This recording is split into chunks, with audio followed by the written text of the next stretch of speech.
We are often taught that the only way to survive adversity is through more effort. If a situation isn't going your way, you grip harder. If a relationship is failing, you force a connection. If someone misunderstands you, you over-explain until they finally agree. We cling to problems and people because we mistake the act of holding on for a form of safety. But this constant tension leads to emotional exhaustion.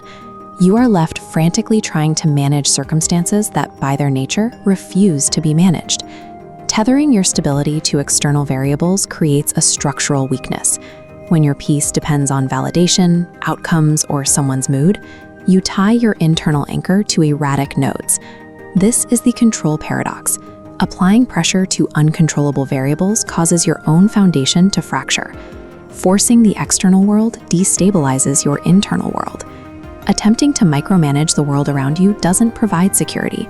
It turns you into a reactive puppet. If your worth is tied to how others behave, their silence or criticism becomes a weapon that can destabilize you at any moment. Modern society often mislabels detachment as apathy.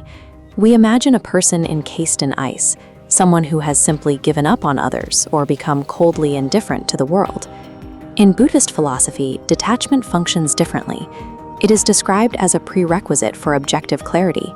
It is the ability to experience life fully without allowing those experiences to dictate your internal state or your behavior. Reaching this state involves separating your foundational worth from the need for approval. It is a transition where you stop adjusting your identity or erasing your boundaries simply to avoid the discomfort of disappointing others. True detachment involves refusing to abandon your inner peace just to keep someone else close. It moves you from a state of emotional dependence to a state of emotional autonomy. Finding stability requires a strict categorization of life into two zones: what is within your control and what is completely beyond it.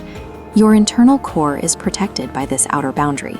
Outside of that ring are the variables you cannot manage: other people's decisions, life's timing, the past, and the expectations of others. These shapes may strike the boundary, but they lack the inherent power to reach the center. Power stays concentrated within the circle. You govern your responses, the boundaries you set, and the effort you apply. By focusing inward, you build a steady, intentional energy that reinforces your stability from the inside out. Directing energy toward your own zone of control allows you to remain steady. Peace becomes possible when you no longer feel responsible for events bouncing against that outer ring. Emotions function as temporary biological signals. Like clouds passing over a mountain, they are visitors moving through your consciousness without becoming a permanent foundation. When you stop reacting to every emotional impulse, you create space, a deliberate pause between an external trigger and your internal response. This gap is where wisdom and clarity are allowed to develop. Applying this pause to relationships can interrupt the exhausting cycle of trying to change others. It provides an alternative to fixing unfixable problems or spending energy justifying your boundaries to those who ignore them.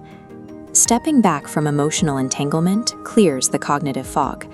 It allows you to see a person's consistent, unforced behavior objectively, revealing who actually values your presence and who merely benefits from your effort.